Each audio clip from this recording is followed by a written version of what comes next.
আসসালামু আলাইকুম রহমতুল্লাহি ওয়া বারাকাতুহু নাহমাদুহু নুসাল্লি আলা রাসূলিহিল কারীম আম্মা বাদ। সুপ্রিয় দর্শক শ্রোতা, দেশে প্রবাসে বিশ্বজুড়ে যে যেখান থেকে এটিএন নিউজের রমজান উপলক্ষে নিয়মিত আয়োজন রোজার মাসে সৌজন্যে Walton smart fridge Islamic show দেখছেন, সকলকে অন্তরের অন্তঃস্থল থেকে শুভেচ্ছা জ্ঞাপন করছি।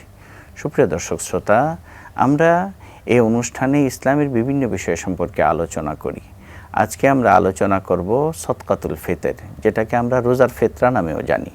এই বিষয়ে আলোচনা করার জন্য আমরা স্টুডিওতে আমন্ত্রণ জানিয়েছি বিশিষ্ট আলেমে দ্বীন মাওলানা মুফতি রিয়াজউদ্দিন আহমেদ, বিশিষ্ট ধর্মীয় শিক্ষক, Mirpur Manipur school and college. আসসালামু আলাইকুম ওয়া রাহমাতুল্লাহি ওয়া বারাকাতুহু। ওয়া আলাইকুম আসসালাম ওয়া রাহমাতুল্লাহি ওয়া বারাকাতুহু। মুহতারাম, কেমন আছেন? আলহামদুলিল্লাহ, আপনি কেমন আছেন? আলহামদুলিল্লাহ, আল্লাহ সুবহানাহু ওয়া তাআলা ভালো রেখেছেন। আমরা সদকাতুল ফিতর অথবা আমরা সাধারণ মানুষ এটাকে জানি রোজার ফিতরা বলে অনেক।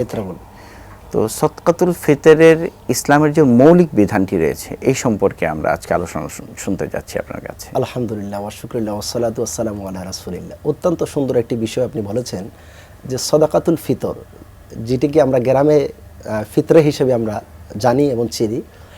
রাসূল পাক সাল্লাল্লাহু আলাইহি ওয়াসাল্লাম এই সাদাকা দেওয়ার বিষয়ে উম্মতে মুসলিমাকে উৎসাহ দিয়েছেন হাদিসে পাকের মধ্যে। আর আমরা যদি দেখি আমাদের ইবাদতগুলোর ক্ষেত্রে কিছু কিছু ইবাদত আছে আমরা শারীরিকভাবে করি, আর কিছু কিছু ইবাদত রয়েছে আমরা আর্থিকভাবে করি। যেমন আমরা যদি বলি নামাজ যদি পড়ার কথা বলি, সলাতের কথা বলি, সলাত আমরা শারীরিক ইবাদত হিসেবে গণ্য হয়। আমরা সলাত পড়ার জন্য আমাদের কোনো অর্থ খরচ করতে হয় না।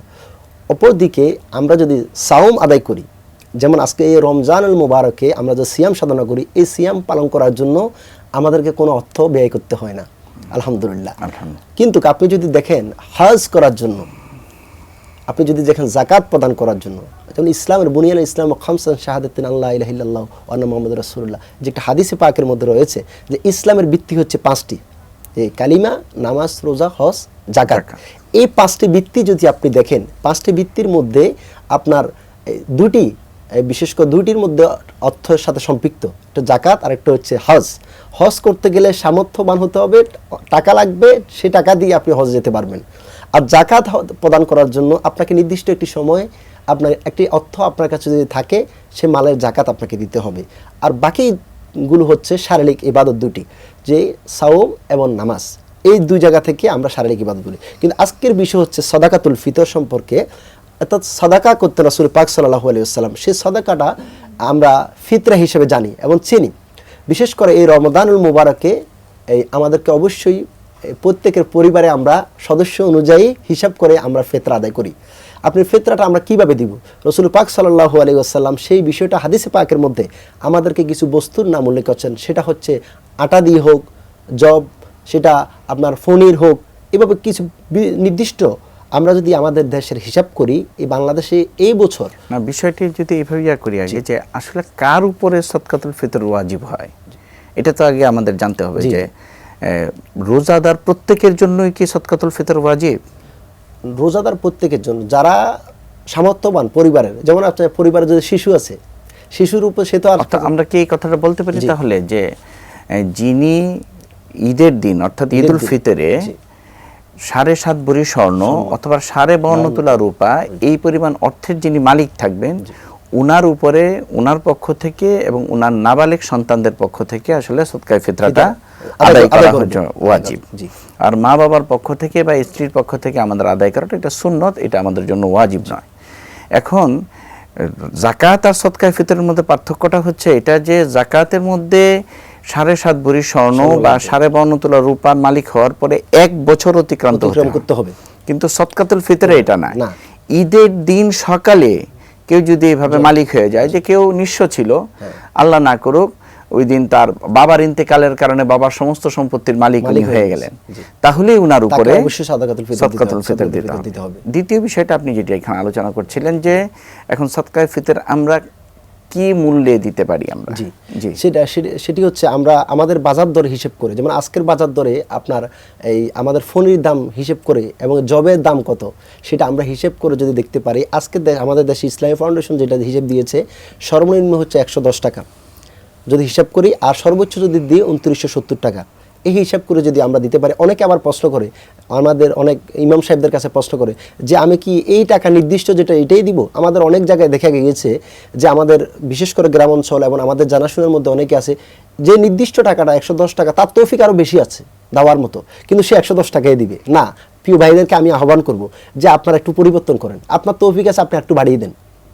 আপনার তৌফিক আছে, আপনি 200 টাকার তৌফিক আছে, 300 টাকা 50 টাকা তৌফিক আছে, 400 টাকা তৌফিক আছে, ঠিক আছে। আপনি 2970 টাকা সর্বোচ্চ ফোনের দাম দেওয়ার আপনার তৌফিক নেই, ঠিক আছে, কিন্তু আপনি বাড়িয়ে দেন। আপনি কেন শুধু 110 টাকা নিয়ে বসে থাকবেন? তাহলে আজকের আমাদের এই সাদাকাতুল ফিতরের আলোচনা থেকে আহ্বান থাকবে, আপনার যতটুকু তৌফিক আছে আপনি ততটুকু সাদাকাতুল ফিতর আদায় করেন। নির্দিষ্ট একটা টাকা দিয়ে শুধু আপনার সমাজে যার পরিবারের ইনকাম মাসে একটা নির্দিষ্ট 20,000 টাকা ধরুন তার পরিবারের ইনকাম, আপনিও দিলেন 110 টাকা, আর যে পরিবারের মাসে ইনকাম 1 লক্ষ টাকা সেও দিল 110 টাকা, তাহলে এটা কি বৈষম্য হয়ে গেল না? তাহলে সাদাকাতুল ফিতর আদায়ের উদ্দেশ্য হচ্ছে আল্লাহ এবং রাসূলের সন্তুষ্টির জন্য, যে আমরা রাসূল পাক আমাদেরকে দেখিয়েছেন আমরা যেন পবিত্র হতে পারি, আমরা যেন আমাদের এই হাতকে প্রসার করতে পারি, এর দ্বারা আমরা ক্ষতি সাধন থেকে রক্ষা পাই, বিপদ আপদ থেকে রক্ষা পাই সাদাকা করলে। তাহলে আমাদের উচিত হচ্ছে যার যতটুকু তৌফিক আমরা বাড়িয়ে দেওয়া, কম না দেওয়া। জাযাকাল্লাহ, অত্যন্ত সুন্দর আলোচনা হচ্ছিল আমাদের। আমরা আলোচনা শুনছিলাম যে সদকায়ে ফিতরা আমরা কিভাবে আদায় করব, বা রোজার যে ফিতরা আছে এটা কিভাবে আদায় করব। তো এটা তো পার হেড আসলে, যে একটা পরিবারে যদি একজন সদস্য থাকেন, উনি কামাই করেন বা উপার্জনক্ষম এবং ওনার ছোট ছোট 3টা সন্তান আছে, তাহলে 4 জনের হিসাব করে এবং মা বাবার পক্ষ থেকে হিসাব করে, স্ত্রীর পক্ষ থেকে হিসাব করে পার হেড আমরা হয়তো 110 টাকা করে দিব, অথবা 2970 টাকা আমরা দিব। এইভাবে আমরা সদকায়ে ফিতরা আদায় করতে পারি। সদকায়ে ফিতরা সম্পর্কে আপনি অত্যন্ত সুন্দর আলোচনা করছিলেন। বাকি আলোচনা ইনশাআল্লাহ আমরা একটা ছোট্ট বিরতির পর শুনবো। সুপ্রিয় দর্শক শ্রোতা, আমরা আলোচনা করছিলাম যে সদকায়ে ফিতর আমরা বা রোজার যে ফিতরা আছে এটা আমরা কিভাবে আদায় করব। এই সম্পর্কে বিজ্ঞ আলোচক আমাদেরকে অত্যন্ত সুন্দরভাবে বিস্তারিতভাবে দিক নির্দেশনা দিয়েছেন। বাকি অংশ ইনশাআল্লাহ আমরা ছোট্ট একটা বিরতির পর শুনবো। আমাদের সঙ্গেই থাকবেন।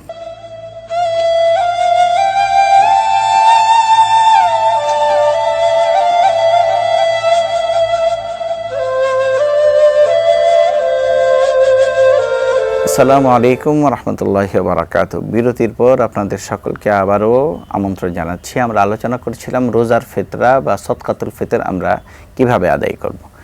বিজ্ঞ আলোচক আপনি বলছিলেন যে সদকাতুল ফিতরা আমরা 110 টাকা করে অথবা সর্বোচ্চ 2970 টাকা করে আমরা আদায় করতে পারি। এখন সদকায়ে ফিতরা আসলে আমরা কাকে দিব? আমরা তো আদায় করব নিজে, কাকে আমরা এই টাকাটা দিতে পারি? সুন্দর কথা বলেছেন যে আমরা এই সাদাকাতুল ফিতর আমাদের এই সমাজে এবং আমাদের আশপাশে যে সমস্ত গরিব যারা আছে, অসহায় মানুষ যারা আছে, আপনাদের দেখি আপনার ফিতর জন্য সদকায়ে ফিতর অসহায় মানুষদেরকে মধ্যে যারা আছে তাদেরকে আমরা অবশ্যই আমরা দেখব কোন মানুষটি অক্ষম, কোন মানুষটি অসহায় অবস্থা আছে, তাদেরকে আমরা এই সাদাকাতুল ফিতরটা তাদের হাতে পৌঁছে দিব।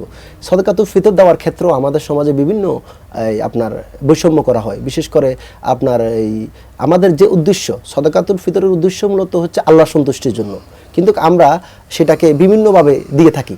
আমাদের মূল মাকসুদ থাকবে হচ্ছে আল্লাহ সন্তুষ্টির জন্য। সাদাকাতুল ফিতর এমন একটা মানুষের হাতে দিব যার দ্বারা সে উপকৃত হয়।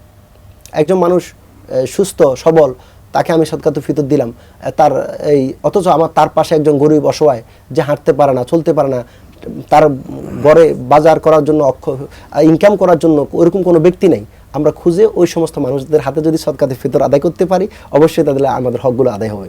জাযাকুমুল্লাহ। তাহলে আমরা কি প্রথমেই সদকায়ে ফিতর আদায় করার ক্ষেত্রে যাকাতের যে অষ্টখাত আছে সেটাই তো হচ্ছে আসলে সদকায়ে ফিতরের অষ্টখাত। সেই ক্ষেত্রে আমরা প্রথমে চিন্তা করব হচ্ছে আমাদের নিকটবর্তী কেউ আছে কিনা। আমাদের ভাই বোন যদি একান্নবর্তী ফ্যামিলির না হয়ে মানে আলাদা ফ্যামিলির হয়, আমরা ভাই বোনদেরকেও যাকাত মানে সদকায়ে ফিতর দিতে পারবো।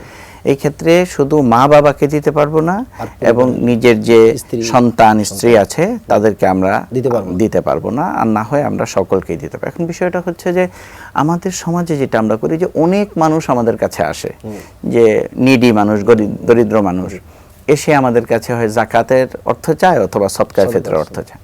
সেই ক্ষেত্রে আমরা আপনার একজনকে 20 টাকা, একজনকে 50 টাকা এইভাবে আদায় করি। তাহলে শ্রেষ্ঠতম পন্থা আসলে কোনটা আদায় করার? আসলে আমাদের তো এই বিশেষ করে আমরা গ্রামে যারা থাকে তাদের কাছে আপনার গ্রামের প্রচুর যারা অসহায় মানুষ আছে তারা সদকায়ে ফিতরের জন্য আসে, অনেক মানুষ। তো আমাদের উচিত হবে হচ্ছে এই আমাদের যারা নিকটবর্তী একদম অসহায় তাদেরকে একটু বেশি করে দেওয়া। যদি আমরা তাদেরকে একটু বেশি দিই, তারা তাড়াতাড়ি স্বাবলম্বী হবে। বিশেষ করে আপনি জাকাতের ক্ষেত্রে একই অবস্থা দেখেন, আমরা জাকাত যদি মার্কেটিং করে যদি আমরা জাকাত দিই, আমরা যদি একটা শাড়ি হিসেবে যদি জাকাতগুলো আদায় করি, আমার এক বছর আমি 500 লোকের শাড়ি না দিয়ে অন্তত একজন লোকে একটা সিএনজি কিনে দিতে পারি, একটা রিক্সা কিনে দিতে পারি, একটা দোকান দিয়ে দিতে পারি, এই কর্মসংস্থানগুলো তৈরি করতে পারি। সাদাকার ক্ষেত্রে আমরা এই পন্থা অবলম্বন করতে পারি। আমরা এমনভাবে দিতে পারি 20 টাকা দিলে সে তার কোনো কাজে আসবে না, একটা চায়ের দাম 20 টাকা বর্তমান সময়। তা আমি এমনভাবে সাদাকাগুলো দিব যাতে একজন মানুষের উপকার হয়, এমনভাবে সাদাকাগুলো দিব যাতে আমার এই অর্থটা পেয়ে সে উপকৃত হয়। অনেকে দেখা যায় আপনার অনেক গরিব মানুষ আছে যারা বিরক্ত করে এসে যে আমাকে সাদাকা ফিতর দেন, সে তার কাছে 20 টাকাটা মনে হয় অনেক বড়। কিন্তু আমরা অবস্থার পরিপ্রেক্ষিতে আমরা যদি চিন্তা করে দেখি, যার আপনার ওই জায়গায় না দিলেও সে অত কষ্ট পাবে, তাহলে উচিত হচ্ছে তাকেও একটু সম্মানই করা উচিত, যে তা কাউকে ফিরিয়ে না দেওয়া। আমরা দেখি, আপনি দেখেন যে গ্রামে যদি আপনার পরিবারে 5টা জন মানুষ থাকে, 5 জন মানুষ থাকে, 5 জন মানুষ যদি 110 টাকা করে যদি 550 টাকা আসবে, তো 550 টাকা আপনার কাছে গরিব আসবে মিনিমাম 30 জন, আপনি কয়জনকে দিবেন? অনেক ফ্যামিলিতে আলহামদুলিল্লাহ এটা আমাদের জন্য সৌভাগ্য, অনেক পরিবার আছে আমার জানাশোনা, এমন পরিবার আছে যারা এর থেকে আরো ডাবল সাদাকা করে। কিন্তু এই মাহে রমজান আমাদেরকে সে শিক্ষাই দেয়। রমাদানে আপনার 500 টাকা আসছে সাদাকা, 600 টাকা আসছে, কিন্তু আপনার 1200 টাকা সাদাকা করছে, 2000 টাকা সাদাকা করছে। টাকার পরিমাপ দিয়ে হয় না, আসলে অন্তরের পরিশুদ্ধতা হলো আসল জিনিস। আপনি 20 টাকা কয়জনকে দিবেন, তার চেয়ে আপনি এই টাকা দিয়ে অনেক মানুষকে দিতে পারবেন। আমার 600 টাকা আসছে, আমি সেটা না ধরে আমি বেশিটা ধরি, ওই যে বললাম 2970 টাকা ধরি, 2970 টাকা যদি ধরি, তাহলে আমি ওই 30 জন মানুষ যারা আসছে তাদেরকে 100 টাকা করে আমি দিতে পারবো, সে জায়গায় 20 টাকা করে দেওয়া লাগবে না আমার। তাহলে একটু যদি আমরা হিসেব করে দেখি, আমরা আমাদের এই জীবনে রমজানুল মুবারকে আমরা দেখেন, আপনি আমাদের পরিবারের জন্য, নিজের জন্য আমরা অনেক টাকা খরচ করি, হাজার হাজার টাকার মার্কেট আমরা করি, কিন্তু যখনই আমরা সাদাকা দেওয়ার ক্ষেত্রে আসি তখন আমরা ফাই হিসাব করি। তাহলে এটা দেখেন, আপনি 2970 টাকা কিন্তু এখনকার সময়ের জন্য বেশি না। এমন পরিবার আছে যারা কয়েক লাখ টাকা, আপনার 1.5 লক্ষ টাকা তারা এই নিজের জন্য বিভিন্ন ঈদের মার্কেটিং এর জন্য খরচ করে, কিন্তু সে হিসাব করে সে 50,000 টাকা তার পরিবারের জন্য মার্কেটিং খরচ করতে পারলো, কিন্তু সে হিসাব করে 110 টাকা করে। তাহলে এটা কি হয়? তাহলে আপনাকে অবশ্যই, আমাদেরকে বিবেক বুদ্ধি আছে, আমাকে আল্লাহর কাছে জবাব দিতে হবে, আমি এই টাকার মালিক হলাম, অথচ আমার এত ইনকাম, আমি এই সাদাকাতুল ফিতর দেওয়ার ক্ষেত্রে আমি কাফন্য ভাব প্রকাশ করলাম। আসলে সদকায়ে ফিতরার ক্ষেত্রে বা রোজার ফিতরার ক্ষেত্রে আমরা দুইটা হিসাব নিতে পারি। একটা হিসাব হচ্ছে চাউল বা আটার মূল্য, সেই হিসাবে 110 টাকা আসে, মানে 2.5 কেজি চাউল 1 কেজি 62 গ্রাম, 662 গ্রাম, এইটা হিসাবে আমরা দিতে পারি। অথবা আমরা পনির, কিশমিশ বা উন্নত মানের খেজুরের দামেও আমরা সদকা দিতে পারি। 700 টাকা ধরে, আবার 800 টাকা আছে, 1200 টাকা আছে, আপনি যেটা আপনি নেন, ওখানে তো 4.5 কেজি খেজুরের মূল্য আমরা দিতে পারি। সেই হিসাবে আমরা যদি সদকায়ে ফিতরা আদায় করি তাহলে গরিবের উপকার হবে। এবং আপনি যে আলোচনা করছিলেন যে সদকায়ে ফিতরার ক্ষেত্রে আমার সামর্থ্য অনুযায়ী আনফালিল ফুকারা, ফকিরের জন্য যেটা উপকার সেটাই আমরা ধরে তাদেরকে আমরা দান করতে পারি। আশা করছি আপনার আলোচনা থেকে আমাদের দর্শক মণ্ডলী অনেক উপকৃত হয়েছে এবং তারা সেই অনুযায়ী ইনশাআল্লাহ এবার রোজার ফিতরা আদায় করবেন। আপনাকে এটিএন নিউজের পক্ষ থেকে ধন্যবাদ জ্ঞাপন করছি। সুপ্রিয় দর্শক শ্রোতা, আমরা আলোচনা করছিলাম যে সদকায়ে ফিতর বা রোজার ফিতরা আমরা কিভাবে আদায় করব, এই সম্পর্কে বিস্তারিত আমরা আলোচনা করেছি। বাকি আরও বিষয়গুলো যদি আমরা জানতে চাই তাহলে বিভিন্ন অ্যাপস আছে এবং আমাদের যে ওলামা ইকরাম আছে তাদের থেকে কিন্তু আমরা সদকায়ে ফিতরের মাসলাটি পরিপূর্ণভাবে শিখতে পারি। আল্লাহ সুবহানাহু ওয়া তাআলা আমাদের সকলকে তৌফিক দান করুক। আমিন। ওয়া আখির দাওয়ানা আলহামদুলিল্লাহি রাব্বিল আলামিন। আসসালামু আলাইকুম ওয়া রাহমাতুল্লাহি ওয়া বারাকাতুহু।